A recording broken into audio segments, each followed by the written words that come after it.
you walk around and you see parents who are really parenting very poorly. And it's not because they're bad people. It's because no one has told them, no one has given them any tools whatsoever to be able to effectively navigate their child's big emotions and big feelings. And I feel like those parents. I yelled at my kids this morning. Like like I am still very much a work in progress.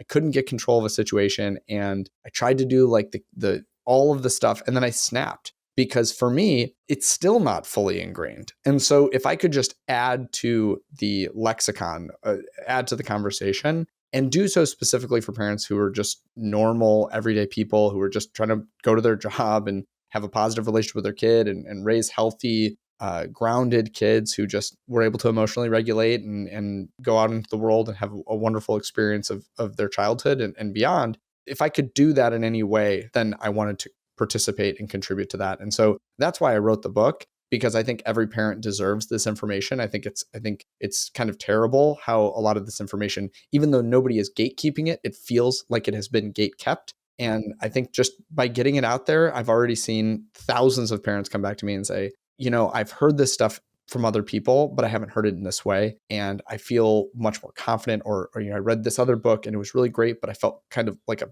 bad parent after reading it. Or, I was following your account, or I follow you and 10 other people that are all great, but I never really get to the meat and potatoes. I never get to the heart, the understanding at the base of all this stuff. And then I read your book and I left transformed. And for those people, I'm just like, man, if just one of those comments had come in, it would have been worth it to write the book, much less thousands. Yeah, huge, huge, huge, huge, huge. And I think part of that is that it's empowering. That parents in the grocery store whose kid is down on the floor kicking and screaming because we've said no to the candy.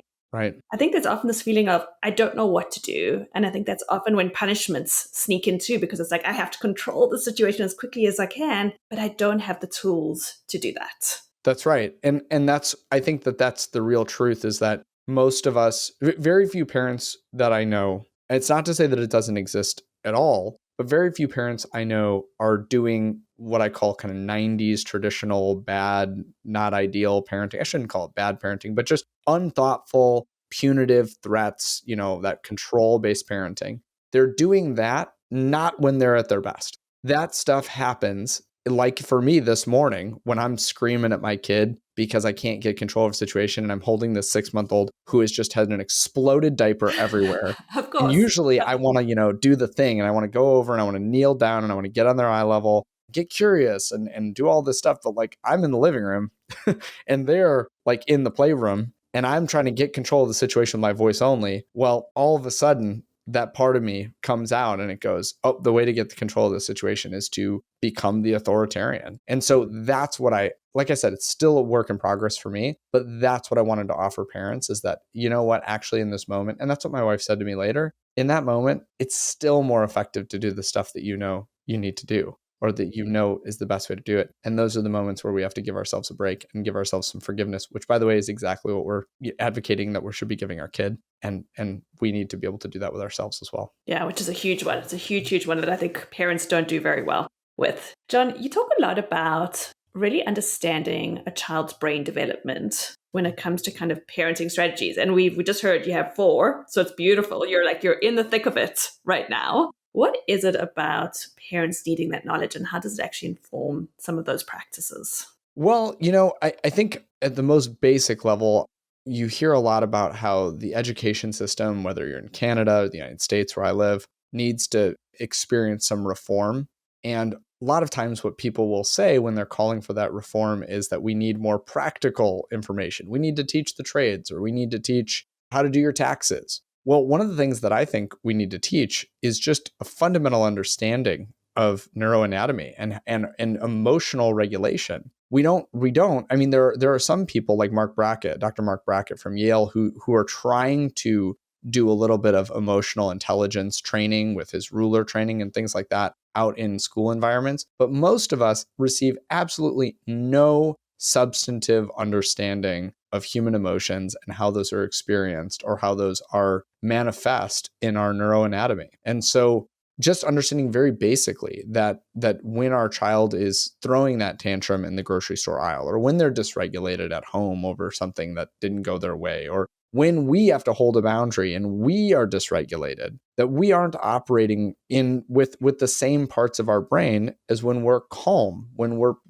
thinking about things critically, when we're in playful environments, which is we call play in adults flow. In children, we call it play, right? When you're working on that project, I know that you've experienced this. I've experienced this, whether it's writing or something else, and you're really enjoying what you're doing, and time just seems to just disappear. And all of a sudden it's been 2 hours and you realize that your neck hurts because you haven't moved because you're so locked in.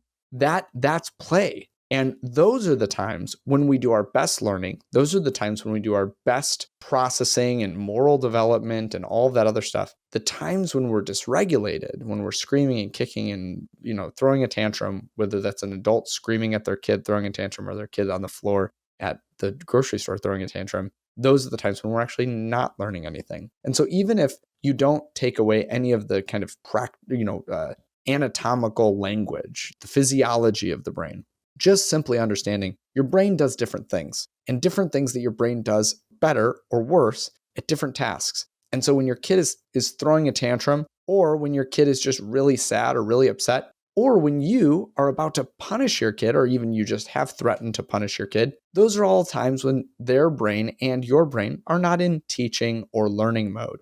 They are in reactive, emotional mode. And what you have to really force yourself to do is understand that at other times during play, once your kid's well fed, after they've had a good nap, once they've connected with you again, those are the times when your child is incredibly ready to learn, when their brain is primed for learning and development. And so just that simple thing, so many parents tell me, it's so terrible to have to say the same thing to my kid 10 times.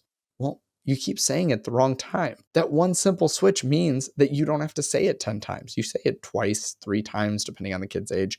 They're 2, maybe it's 5 times. But once you understand this, once you understand your child's brain, you are going to be so much of a more effective parent. And it goes beyond the tips and the tricks and knowing the scripts to say, and I just have to, do X and Y when they do A and B.